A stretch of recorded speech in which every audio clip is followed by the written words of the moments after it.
Hey everyone, welcome to 404 lecture, the channel where boring explanations simply don't exist. तो शुरू करते हैं हमारी unit 5 my personal computer basics of computer hardware. तो आज हम इस यूनिट में कवर करेंगे पीसी कितने टाइप के होते हैं, हार्डवेयर कंपोनेंट्स क्या होते हैं, सॉफ्टवेयर क्या होता है, डेस्कटॉप क्या होता है और इंटरनेट कैसे कनेक्ट करता है। तो शुरू करते हैं। यहाँ एक कॉमन गलती होती है। लोग सोचते हैं कि पीसी का मतलब सिर्फ वो बड़े वाला बॉक्स जो डेस्क पे रखा है वो होता है। नहीं यार, पीसी एक कैटेगरी है। जैसे गाड़ी कहते हो तो उसमें कार भी है, बाइक भी है, ट्रक भी है। वैसे ही पीसी में भी कई टाइप्स हैं। चलो एक एक करके समझते हैं। सबसे पहले आता है work station, netbook, desktop, tablet PC और लैपटॉप। तो हम वर्क स्टेशन से शुरू करते हैं। अब वर्क स्टेशन हमें नाम से समझ आ रहा है कि ये काम वाली मशीन है। ठीक है, ये नॉर्मल पीसी से थोड़ी सी ज़्यादा पावरफुल होती है और इसका यूज़ होता है साइंटिफिक रिसर्च में, सीएडी में, यानी कि इंजीनियरिंग डिज़ाइन सॉफ्टवेयर्स में, मूवी के विजुअल इफ़ेक्ट्स बनाने में। तो अब इसका रियल लाइफ एग्जांपल अगर मैं तुम्हें बताऊं तो वो है कि तुमने ब्रह्मास्त्र या फिर आरआरआर की वीएफएक्स देखी होगी। वो इफ़ेक्ट्स बनाने वाले आर्टिस्ट जिन कंप्यूटर्स पे काम करते हैं ना, वो वर्क स्टेशंस होते हैं। ठीक है, अब इसकी जो कॉन्फ़िगरेशन होती है ना वो एकदम हाई लेवल की होती है, फिर अच्छे खासे लेवल पे होती है इसकी। और ये अक्सर या तो यूनिक्स होता है या फिर विंडोज़ एनटी ओएस का यूज़ करते हैं। ओएस मतलब ऑपरेटिंग सिस्टम। फिर आता है मेरा डेस्कटॉप कंप्यूटर। ये वाली मशीन यूजुअली घर घर में होती है, मोस्टली लोगों के पास यही होती है। जब कंप्यूटर आया था तो मोस्टली सब अपने डेस्कटॉप ही परचेज़ करे थे। अब इसे हम डेस्क पे रखते हैं। ठीक है, इसको हम मूव नहीं कर सकते हैं इजीली, ऑब्वियस है क्योंकि ये फिक्स्ड है, लोकेशन पे रखा रहता है। लेकिन इसका सबसे जो हमें बड़ा वाला बेनिफिट है वो ये है कि ये जो हीट डिसिपेशन होता है ना उसको अच्छे से हैंडल करता है। मतलब कि उतना हीट नहीं मारता जितना मेरा लैपटॉप हीटअप हो जाता है। ठीक है, और इसको अपग्रेड करना भी ईजी है। रैम बढ़ानी हो तो हार्ड डिस्क बदल सकते हो। सिंपल है मतलब। फिर आता है मेरा लैपटॉप। अब लैपटॉप तो सबके पास ही है आजकल के टाइम पे, बस पोर्टेबल है, जहाँ चल जाओ वहाँ पे ले जाओ उसको, बैटरी है। तो वही सब चीज़ें हैं, सब कंपोनेंट्स मतलब उसके जितने भी हमारे कंपोनेंट्स होते हैं, कीबोर्ड, टच पैड हो गया, स्क्रीन हो गई, सब कुछ एक ही उसमें आ जाता है। हम उसको इजीली कैरी कर सकते हैं। ठीक है, कैफ़े में बैठ के सब कुछ। बस इसका जो डिसएडवांटेज है वो ये है कि इसको थोड़ा बहुत अपग्रेड करना मुश्किल होता है। ग्राफिक्स कार्ड्स वगैरह सब कुछ हो जाता है पर उतनी ईज़िली नहीं होता जितनी ईज़िली मेरा डेस्कटॉप में हो जाएगा अपग्रेड। फिर आते हैं हम नेटबुक पे। ये इसका सिंपल मतलब है कि ये बहुत छोटा वाला लैपटॉप है। इतना छोटा कि इसको हमें कैरी बैग में ले जाने की भी नीड नहीं होती है। ये पावरफुल नहीं होता है, लेकिन हम इसमें इंटरनेट चला सकते हैं, वर्ड में टाइपिंग कर सकते हैं, प्रेजेंटेशन देख सकते हैं, ये सब कर सकते हैं। अब इसके अंदर क्या होता है, इंटेल एटम का प्रोसेसर हो जाता है, 1 GB की रैम हो जाती है, 800 GB, 80 GB HDD वगैरह हो जाता है। तो ये बहुत बजट में आता है, लेकिन इतना कुछ खास इसका यूज़ हो नहीं पाता है। फिर आता है मेरा टैबलेट पीसी। मतलब ये तो हम सभी जानते हैं क्या होता है, टच स्क्रीन हो गया, जीपीएस हो गया, वाईफाई, सब कुछ एक स्लेट जैसे सा डिवाइस होता है, उसके अंदर हम सब कुछ कर सकते हैं। ठीक है, और एग्जाम्पल में अगर मैं कहूँ इसके तो हमारा आईपैड हो गया, सैमसंग के टैबलेट्स वगैरह हो गए, ये सब कुछ। ठीक है, अब देखो यहाँ पे मेरे पास एक टिपिकल सी कॉन्फ़िगरेशन दे रखी है, जो जैसे वर्क स्टेशन की कॉन्फ़िगरेशन हो गई, डेस्कटॉप हो गया, लैपटॉप हो गया, नेटबुक हो गया, टैबलेट हो गया। ठीक है, अब चलते हैं नेक्स्ट पे। नेक्स्ट है पीसी कॉन्फ़िगरेशन। अब एक इम्पॉर्टेंट चीज़ समझना, ये होती है मेरी कॉन्फ़िगरेशन। मतलब जब भी फॉर एग्जांपल हम कोई न्यू फ़ोन ख़रीदने जाते हैं तो हम दुकान पे ये पूछते हैं ना कि भाई इसका प्रोसेसर क्या है। आजकल तो हम गूगल पे सब कुछ देख कर ही जाते हैं, ऐसे हम दुकान पे जाके नहीं पूछते यूजुअली। लेकिन कई लोग तो फिर भी पूछते हैं ना, तो उनके पास एक ही क्वेश्चन होता है कि भाई इसका प्रोसेसर क्या है, रैम कितनी है, स्टोरेज कितनी है। तो यही होती है हमारी कॉन्फ़िगरेशन। अब पीसी के केस में भी ना सेम चीज़ें होती हैं। कॉन्फ़िगरेशन का मतलब कि कंप्यूटर के अंदर क्या क्या है, वो कितना पावरफुल है, ये देखना। अब अगर मैं प्रोसेसर के बारे में बात करूँ तो प्रोसेसर मतलब हमारा सीपीयू। इसके बेसिक्स हम बहुत डिटेल में यूनिट 1 में पढ़ चुके हैं ऑलरेडी। बट स्टिल मैं इसको एक बार एक्सप्लेन कर देती हूँ। अब इसमें हम देखते हैं क्लॉक स्पीड, मतलब ये मेजर करती है कि वो कितने मेगाहर्ट्ज़ या फिर गीगा उसमें चलेगा। मतलब क्लॉक स्पीड हमारी क्या, क्लॉक स्पीड हमारी मेजर करती है उसकी मिलियन साइकिल पर सेकंड पे कितनी है, ठीक है। अब एम एच जेड मतलब मिलियंस ऑफ साइकिल्स पर सेकंड और जी एच जेड मतलब बिलियंस ऑफ साइकिल पर सेकंड। अब अगर मैं तुम्हें इसकी एक एग्जाम्पल देके समझाऊं तो सोचो कि एक फैक्ट्री में वर्कर कितनी बार हाथ चला सकता है एक सेकंड में, वही मेरी सीपीयू की क्लॉक स्पीड हो गई, ठीक है। अब आते हैं अगर हमारा पीसी, अब आते हैं हम इसके प्रोसेसर, मतलब अब आते हैं हम, जैसे अब मान लो मल्टी कोर प्रोसेसर्स हैं, जैसे इसमें हो गया डुअल कोर, क्वाड हो गया, हेक्सा हो गया। अब डुअल हो गया मतलब 2 कोर्स होते हैं, क्वाड हो गया 4 कोर्स होते हैं, हेक्सा हो गया 6 कोर्स होते हैं, ठीक है। अब इसमें मतलब है, अगर इसको रियल लाइफ उससे समझाऊँ तो सिंगल कोर का मतलब हो गया एक सिंगल कुक किचन में खाना बना रहा है, क्वाड कोर हो गया 4 कुक्स एक साथ खाना बना रहे हैं, तो काम तेज़ी से होगा ना, खाना तेज़ी से बनेगा, जल्दी जल्दी ऑर्डर्स कंप्लीट होंगे, सर्व जल्दी जल्दी होगा, तो वो चीज़ होती है। अब आजकल हमारी फेमस सीरीज़ तो वही है इंटेल कोर के आई प्रोसेसर्स, तो वो चीज़ है। अब आते हैं हम मेमोरी और स्टोरेज टर्म्स पे। अब इसके अंदर आता है DDR2 रैम, मतलब डबल डेटा रेट V2, ये DDR का इन्हांस्ड वर्जन होता है। फिर आता है DDR3 रैम, ये DDR2 से 2 गुना फास्टर होता है, डेटा ट्रांसफ़र करेगा। अगर मान लो कि DDR2 मेरा हाईवे है तो DDR3 ना मेरा डबल लेन एक्सप्रेसवे है, ठीक है, इस तरीके से समझो इसको। फिर आता है मेरा SATA HDD, मतलब सीरियल ATA, ये तो एक बस के इंटरफेस का होता है जो हार्ड डिस्क को मदरबोर्ड से कनेक्ट करता है, ठीक है। अब जीबी हो गई, जीबी मतलब 1024 मेगाबाइट्स ऑफ डेटा, ठीक है। अब आते हैं कि अपने पीसी की कॉन्फ़िगरेशन हम कैसे चेक करेंगे। तो सिंपल है, अपने कंप्यूटर पे हम राइट क्लिक करेंगे, डेस्कटॉप ओपन हो गया, उसके अंदर प्रॉपर्टीज सेलेक्ट करके, ये सब कुछ पता है बेसिकली, जर्नल टैब वगैरह ओपन करना है, ये बस मैंने ऐसे लिख दिया, ठीक है। फिर आते हैं हम अपने हार्डवेयर कंपोनेंट्स पे। अब इसके अंदर हम ये देखते हैं कि पीसी के हार्डवेयर में क्या है। हार्डवेयर मतलब जो चीज़ें तुम देख सको, चुन सको, टच कर सको, वो होता है मेरा हार्डवेयर। अब हम हार्डवेयर के एक एक करके सारे कंपोनेंट्स पढ़ेंगे। तो इसमें सबसे पहले है मेरा कंप्यूटर केस, मतलब कैबिनेट हो गया, जैसे कि ये वो वाला बड़ा बॉक्स है जिसके अंदर सब कुछ होता है, ठीक है। जैसे कि ATX हुआ, मतलब एडवांस टेक्नोलॉजी एक्सटेंडेड। अब ये जो है ये सबसे पॉपुलर फॉर्म फैक्टर है डेस्कटॉप के लिए। अब सोचो ह्यूमन बॉडी है, हम अंदर से, हमारे अंदर क्या है, बोन्स हैं, ऑर्गन्स है, ब्लड वेसल्स हैं, और ऊपर स्किन से सब कुछ कवर हो जाता है, ठीक है। इसी तरीके से कंप्यूटर केस वही है, अंदर CPU, मदरबोर्ड, रैम सब कुछ प्रोटेक्टेड है। अब आते हैं CPU के ऊपर। CPU हो गया मेरा सेंट्रल प्रोसेसिंग यूनिट, ये तो मेरा कंप्यूटर का ब्रेन है। इसको बहुत ज़्यादा डिटेल में अगर तुम्हें पढ़ना है तो तुम रेफ़र कर सकते हो यूनिट 1, उसमें मैंने बहुत डिटेल में पढ़ाया है इसको। तो अब इसका जो काम है मेरा वो है इंस्ट्रक्शंस एग्जीक्यूट करना, ठीक है। और ये कोई भी चीज़ को 4 स्टेप्स के अंदर करता है। सबसे पहले ये फेच करेगा, फिर ये डिकोड करेगा, फिर ये एग्जीक्यूट करेगा, और फिर ये मुझे आउटपुट देगा, ठीक है। अब इसको मैंने एक किचन के एग्जांपल से समझाया था, तो अभी भी मैं तुम्हें एक बहुत छोटू सा एग्जांपल दे देती हूँ। वो हो गया, फेच का मतलब ऑर्डर आया, डिकोड मतलब क्या ऑर्डर है उसको समझा, एग्जीक्यूट मतलब खाना बनाया, और आउटपुट मतलब तुम्हारे घर वो ऑर्डर डिलीवर हो गया, ठीक है। ये हो गए मेरे इसके एग्जीक्यूशन के स्टेप्स। और यही करता है मेरा CPU, bar bar billions of times पर सेकंड के हिसाब से हमारी इंस्ट्रक्शंस को प्रोसेस करता रहता है। अब इसके अंदर 2 चीज़ें होती हैं, ALU और CU।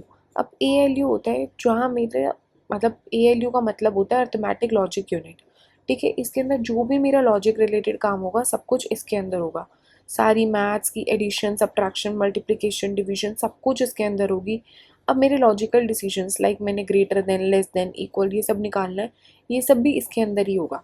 फिर आता है मेरा CU है मेरा कंट्रोल यूनिट, ठीक है। अब ये बेसिकली एक ट्रैफिक पुलिस की तरह हो गया कि पूरे कंप्यूटर के ऑपरेशंस को ये मैनेज करता है, ठीक है, सब कुछ यही करता है। अब एक लाइन याद रखना, ALU plus CU is equals to CPU। अब हम आते हैं मदरबोर्ड पे। मदरबोर्ड क्या है, ये मेरे कंप्यूटर की बैकबोन है, ठीक है। इसका जो सिस्टम है वो बोर्ड या मेन बोर्ड कहते हैं हम उसको, ठीक है। अब इससे सब कुछ कनेक्टेड होता है, मेरा CPU, RAM, hard disk, graphic card, सब कुछ मेरा मदरबोर्ड से कनेक्टेड होता है। अब मान लो कि एक ऑफिस की बिल्डिंग है, उसमें लिफ्ट है, कॉरिडोर है, इलेक्ट्रिकल वायरिंग हो रखी है, सब कुछ एक स्ट्रक्चर से कनेक्टेड है ना, एक बिल्डिंग से कनेक्टेड है। ऐसा तो नहीं है कि उस बिल्डिंग के बाद कुछ अलग चल रहा है, कुछ अलग चल रहा है।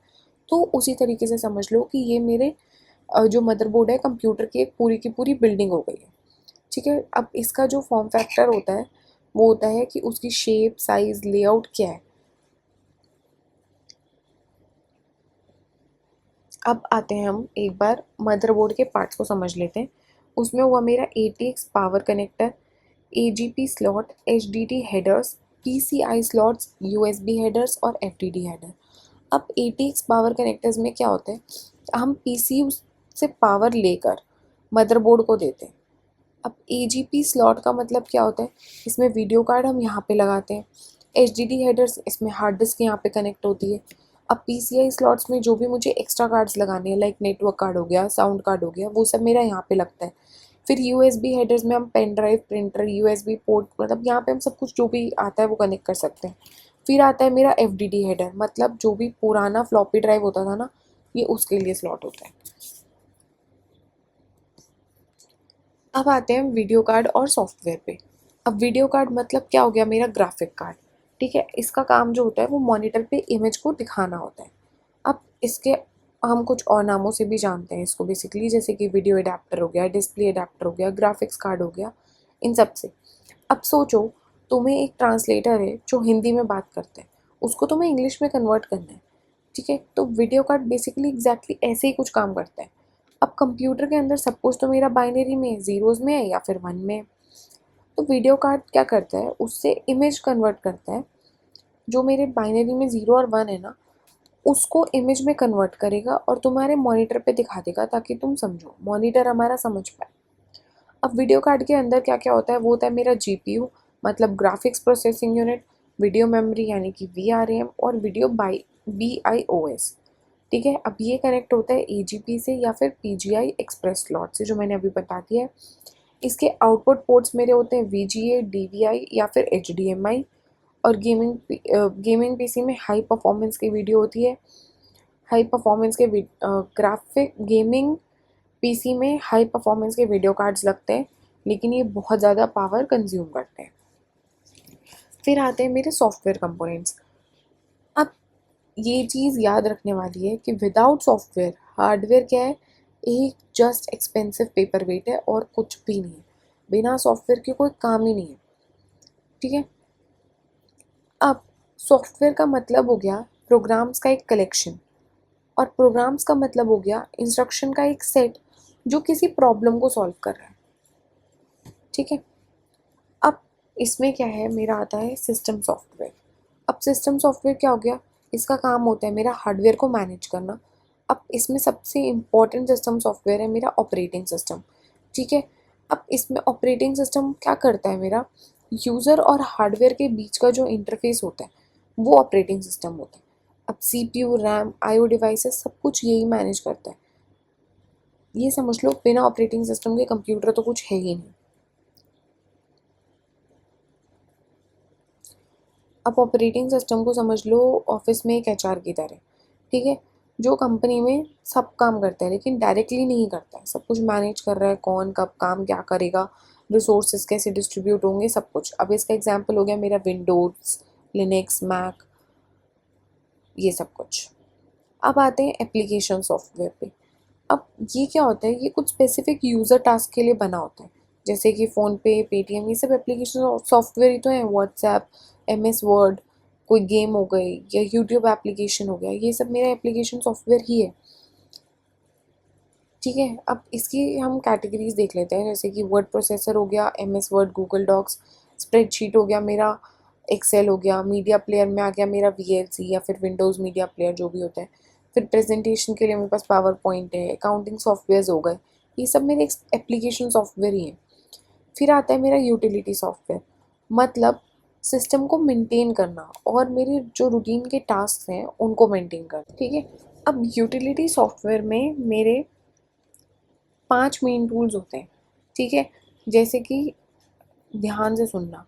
सबसे पहले आता है मेरा डिस्क चेकर, मतलब CHK DSK। अब इसका काम क्या है, ये हार्ड डिस्क और पेन ड्राइव की हेल्थ को चेक करता है और उसके एरर्स को फिक्स करता है। कई बार तुमने देखा होगा कि हम पेन ड्राइव अपने PC से, अपने डेस्कटॉप से कनेक्ट करते हैं तो वो एरर दिखाने लग जाता है, वो बोलता है कि इसको फॉर्मेट करो, इसमें कुछ दिक्कत है। तो वो इसका काम होता है। अब इसको रन करने के दो तरीके होते हैं। कंप्यूटर के अंदर गए, राइट क्लिक करा ड्राइव पे, प्रॉपर्टीज़ में गए, या फिर टूल टैब से एरर चेकिंग कर दी और उसको चेक नाउ पे क्लिक कर दिया तो वो चेक करेगा। अब इसके जो एग्जिट कोड्स होते हैं वो होते हैं 0 मतलब कोई एरर्स नहीं है, 1 मतलब एरर्स फाउंड हुआ था और फिक्स्ड हो चुका है, 2 मतलब क्लीन अप परफॉर्म हो रहा है और 3 मतलब कि हम चेक नहीं कर पा रहे हैं। ठीक है। फिर सेकंड आता है मेरा सिस्टम रिस्टोर। अब इसका काम होता है कंप्यूटर की जो पुरानी हेल्थ स्टेट है उसको वापस, उसमें वापस लाना। अब इसका जो काम होता है वो होता है कि कंप्यूटर को उसकी पुरानी हेल्थ स्टेट में वापस लेकर आना। अब इसको हम कब यूज़ करते हैं, अब मान लो तुमने कोई सॉफ्टवेयर इंस्टॉल किया, ठीक है, कंप्यूटर तुम्हारा बहुत ज़्यादा हैंग करने लग गया, तुमने उसको अनइंस्टॉल कर दिया, अब ये फिर भी ठीक नहीं हुआ, तब हम सिस्टम रिस्टोर को यूज़ करते हैं। ठीक है। ये क्या कर, जिस डेट पे मेरे को प्रॉब्लम आई उससे पहले वाली डेट पे मैं वापस जाके इसको सिस्टम रिस्टोर कर सकती हूँ। ठीक है। अब मान लो जैसे गूगल डॉक्स है उसमें मेरा वर्जन हिस्ट्री आता है ना, उसी तरीके से सिस्टम रिस्टोर एग्जैक्टली सेम काम करता है। अब उस वर्जन हिस्ट्री में जाके हम अपना पुराना वर्जन रिस्टोर कर सकते हैं, वो चीज़ होती है। ठीक है। अब आता है मेरा डिस्क डीफ्रेगमेंटर। अब ये सुनो ध्यान से, जब तुम फाइल्स को सेव करते हो तो कंप्यूटर उन्हें जहाँ पे भी उसको जगह मिलती है ना वहाँ पे रख देता है। अब एक ही फाइल के पीसेस डिस्क के अलग अलग हिस्सों में स्टोर हो जाते हैं, क्योंकि उसको तो जहाँ जगह मिली वो वहाँ पे उसको रखता चला जाएगा। इसको हम कहते हैं फ्रेगमेंटेशन, कि मेरी एक फाइल मैंने सेव करी है, वो कितने चंक्स में कहाँ कहाँ जाके स्टोर हो रही है ना, उसको हम फ्रेगमेंटेशन बोलते हैं। अब जब तुम्हें फाइल खोलनी है तो हार्ड डिस्क क्या करता है, रीड और राइट करता है हेड को। ठीक है। वो इधर उधर भागता है सारे पीसेस को इकट्ठा करने के लिए। तो यहाँ पे क्या हो रहा है, मेरा टाइम वेस्ट हो रहा है कि वो अलग अलग पीसेस को इकट्ठा करने जा रहा है तब वो उसको खोलेगा। यहाँ पे मेरा यूज़ होता है फिर डीफ्रेगमेंटर। मतलब अब ये क्या करता है, इसका काम होता है सारे के सारे पीसेस को एक साथ रखना, एक कॉन्टिजियस लोकेशन पे रख देता है। ठीक है। अब जैसे कि फॉर एग्जांपल तुम सोच लो कि तुम्हारे पास एक बुक शेल्फ है, तुमने उसको पूरा उल्टा पुल्टा रख दिया है। फिजिक्स की बुक का एक चैप्टर तुम्हारे किसी कॉर्नर में पड़ा है, तुमने उसका दूसरे चैप्टर को किसी कॉर्नर में फाड़ के रख दिया। अब अगर तुम्हें पढ़ना है तो तुम्हें उसके लिए कितनी बार बुक शेल्फ को जाके चेक करना पड़ेगा, क्लीन आउट करना पड़ेगा। तो अब तुमने क्या करा कि एक ही बुक को रख दिया, तुम्हें जो चैप्टर पढ़ना है यू नो कि तुम्हें उस बुक को उठाना है। तो यही काम मेरा डीफ्रेगमेंटर करता है। ठीक है। ये क्या करता है, सब चैप्टर्स को एक साथ रख देता है, मतलब एक बुक बना के। अब मेरी रीडिंग तो फास्ट हो गई ना। अब इसके स्टेप्स होते हैं, स्टार्ट करता है, फिर एक्सेसरीज पे जाता है, फिर सिस्टम टूल्स देखता है, वहाँ से डिस्क डिफ्रेगमेंटर करता है, उसको एनालाइज करता है कि करना है नहीं करना, क्या इश्यूज़ हैं, जो भी है। उसके बाद मेरा डिफ्रेगमेंट करके मुझे रिजल्ट दे देता है। अब आते हैं हम डेटा कंप्रेशन पे, मतलब जिप फाइल। अब ये क्या करती है, ये बिट्स में ज़्यादा डेटा पैक करने का काम करती है। ठीक है। अब सोचो कि हम ट्रैवल पे जा रहे हैं, अब कपड़े हमने सीधे सूटकेस में रख दिए, ज़्यादा जगह लेगा। अब वहीं पे मैंने वैक्यूम बैग से उस चीज़ को कंप्रेस कर दिया, तो सेम कपड़े मेरे हाफ स्पेस में आ गए। यही काम मेरा जिप करता है। ठीक है। अब मान लो मेरे पास बहुत बड़ा वर्ड का डॉक्यूमेंट है, मल्टीपल फाइल्स हैं, उसको मैंने जिप में करके डाउनलोड कर लिया, ये तो हमारा बहुत बार होता है। तो वही चीज़ है। अब इसका फाइल एक्सटेंशन भी डॉट जिप रहता है, इसको हम अनजिप करके यूज़ करते हैं ऑब्वियसली। ठीक है। अब आता है मेरा डिस्क मैनेजमेंट। डिस्क मैनेजमेंट का मतलब होता है कि डिस्क के पार्टीशंस को मैनेज करना, क्रिएट करना, फॉर्मेट करना, डिलीट करना वॉल्यूम्स को, जो हमने कई बार करा है। जब हम अपने विंडोज़ फॉर्मेट करते हैं तो मेरे पास ऑप्शन आता है डिस्क को मैनेज करने के लिए कि मुझे लोकल डिस्क सी में क्या रखना है, डी में क्या रखना है, ई में क्या रखना है, कितनी स्टोरेज मुझे उनको डिवाइड करके देनी है। ठीक है। अब मान लो कि एक बहुत बड़ा ना प्लॉट है, अब हम उसे डिवाइड कर रहे हैं कि एक रूम इसका है, एक रूम इसका है, ये गार्डन एरिया है, ये वो है, ये वो है, ऐसे करके। तो इसी तरीके से मेरा डिस्क मैनेजमेंट काम करता है, जो मैंने तुम्हें पीसी का भी पहले एग्जांपल दे दिया। अब आते हैं हम डेस्कटॉप पे। अब डेस्कटॉप ये क्या है, ये एक वो चीज़ है जो हमारे सामने होती है जब हम कंप्यूटर को स्टार्ट करते हैं। ठीक है। अब डेस्कटॉप जो है वो एक GUI का पार्ट है। GUI मतलब ग्राफिकल यूज़र इंटरफेस। अब GUI से पहले क्या था ये, ठीक है, तब ये कमांड लाइन था, मतलब हमें सिर्फ टेक्स्ट टेक्स्ट दिखता है, कोई इमेज नहीं दिखती। अब GUI में क्या है कि हमें सारी इमेजेस दिखती हैं, सब कुछ हमें दिख रहा है। अगर अभी भी हम तुम देखो तो तुम्हें सब कुछ कलरफुल फॉर्मेट में दिख रहा है ना, तो ये वो चीज़ हो गई। अब आते हैं इम्पोर्टेंट डेस्कटॉप आइटम्स पे। अब उसके अंदर मेरा होता है माई कंप्यूटर, मतलब तुम्हारे कंप्यूटर का डैशबोर्ड हो गया, इसको क्लिक करके हम किसी भी ड्राइव में जा सकते हैं। फिर आता है मेरा माई डॉक्यूमेंट्स। अब ये क्या है, ये एक मेरा डिफ़ॉल्ट फोल्डर है जहाँ पे सब कुछ जाके सेव हो जाता है, ठीक है, चाहे मैं MS वर्ड में कुछ सेव करूँ या कुछ भी करूँ, तो ये सब कुछ मेरा जाके माई डॉक्यूमेंट्स में सेव हो जाएगा। फिर आता है मेरा रिसाइकिल बिन, इसके अंदर से हम चीज़ें डिलीट कर सकते हैं। अब मान लो कि तुमने किसी फाइल को डिलीट करा, तो वो सबसे पहले रिसाइकिल बिन में जाती है, उसके बाद हम उसको वहाँ से डिलीट करते हैं, तब वो परमानेंटली डिलीट होती है ना, तो ये वही चीज़ है। फिर आता है मेरा टास्क बार। अब इसमें क्या है, ये एक हॉरिजॉन्टल बार होता है जो स्क्रीन के नीचे वाले पार्ट पे होता है। अब इसमें मेरे 4 पार्ट्स होते हैं, स्टार्ट का button, quick launch, middle section और नोटिफिकेशन एरिया। अब स्टार्ट बटन का क्या काम होता है, ये स्टार्ट मेन्यू खोलने के काम आता है। क्विक लॉन्च मतलब हम सिंगल क्लिक में पूरा का पूरा प्रोग्राम ओपन कर सकते हैं। मिडिल सेक्शन मतलब हो गया कि हमने विंडोज़ खोली, ऐप्स दिखाए, सब कुछ किया। नोटिफिकेशन मतलब ये नोटिफिकेशन देता है जो सब कुछ हमारे फ़ोन्स में भी आती है, तो ये वही चीज़ है, ठीक है। फिर आता है मेरा इंटरनेट ऑन अ PC। अब इंटरनेट क्या है, ये तो आज के टाइम पे सबकी जान है, जिगर बन गई है, एकदम जिगर का टुकड़ा समझ लो। इंटरनेट का मतलब हुआ global network of computers sharing resources, मतलब मल्टीपल कंप्यूटर के नेटवर्क जो है ग्लोबली, वो आपस में रिसोर्सेज शेयर कर पा रहे हैं कंप्यूटर की मदद से। अब इसका काम एजुकेशन में भी आता है, shopping, booking, entertainment, communication, TV, सब कुछ, आजकल तो सब कुछ इंटरनेट से, ठीक है। इंटरनेट से कनेक्ट करने के लिए मेरे पास 3 टॉपिक्स हैं। पहला है डायल अप कनेक्शन, फिर है ब्रॉडबैंड और फिर है प्रॉक्सी सर्वर। सबसे पुराना तरीका जो है वो है डायल अप कनेक्शन। ये आजकल यूज़ भी नहीं होता, लेकिन इग्नू में है तो we have to study that, ठीक है। अब ये काम कैसे करते हैं, ये क्या होता है, ये PCTN होता है, मतलब पब्लिक स्विच टेलीफोन नेटवर्क। ये उस पे, ये उसको यूज़ करते हैं। लेकिन इसका मतलब हुआ कि टेलीफोन लाइन से मेरा इंटरनेट आएगा। अब ISP क्या होता है, इंटरनेट सर्विस प्रोवाइडर से कनेक्ट होता है, ठीक है। अब एक चीज़ चाहिए मुझे, वो है मॉडम। मॉडम मतलब हो गया मॉड्यूलेटर डीमॉड्यूलेटर, ठीक है। अब मान लो कि कंप्यूटर जो है वो तो डेटा बाइनरी में समझता है, हमें पता है, जीरोज में समझेगा या फिर 1 में समझेगा। अब टेलीफोन पे क्या होता है, जो लाइन के सिग्नल्स होते हैं ना एनालॉग, वो वेव्स में आते हैं, ये हम कंप्यूटर नेटवर्क्स में पढ़ेंगे। और मॉडम जो है वो ट्रांसलेटर की तरह काम करते हैं। तो डिजिटल और एनालॉग दोनों चाहिए होगा उसको। अब जैसे गूगल है, उसको मैंने ट्रांसलेशन बोली तो वो हिंदी को इंग्लिश में भी कर देगा और इंग्लिश को हिंदी में भी कर देगा। इसी तरीके से मॉडम क्या करता है, डिजिटल को एनालॉग में करता है और एनालॉग को डिजिटल में करता है, ठीक है। आई होप क्लियर हो रहा होगा। फिर आता है मेरा ब्रॉडबैंड कनेक्शन। ये बहुत चल रहा है, पहले भी चला है, ठीक है। अब इसमें क्या होता है मेरा परमानेंट कनेक्शन होता है, मतलब बार बार मुझे कुछ भी डायल नहीं करना पड़ेगा। अब मान लो जैसे कि घर पे मेरे पास एयरटेल का ब्रॉडबैंड कनेक्शन है, ठीक है। अब कॉलेज का जो वाईफाई है वो ब्रॉडबैंड पे चलता है। अब मोबाइल डेटा मेरा 4G 5G पे चलते हैं, ठीक है। तो वही चीज़ है। अब वेबकास्टिंग का क्या है, वो पॉसिबल तो है ब्रॉडबैंड से, लेकिन इग्नू के जो लेक्चर्स हैं वो ऑन स्क्रीन होते हैं कई बार, तो वो वाली चीज़ हो गई। लास्ट आता है मेरा प्रॉक्सी सर्वर। अब प्रॉक्सी सर्वर होता है मेरा मिडल मैन सर्वर, ठीक है। अब ये डायरेक्टली वेब सर्वर पे तो जा नहीं सकता, तो पहले ये प्रॉक्सी के पास जाएगा, वहाँ से फिर ये सब कुछ लेके वेब के पास जाएगा, ठीक है। अब इसका एग्जांपल समझ लो, जैसे कि कैशिंग हो गई जो गूगल पे होती है, फिल्टरिंग हो गई, नेटवर्क का इम्प्रूवमेंट हो गया, ये सब चीज़ें, ठीक है। अब आते हैं हम इसके की डेटाबेस पे, ठीक है। अब मतलब PC मतलब हो गया, इसका जो जनरल पर्पस है वो कंप्यूटर का है, एजुकेशन हो गया, बिजनेस हो गया, हेल्थ हो गया, एनीथिंग, हम कहीं पे भी जाएं हम इसका यूज़ करते हैं।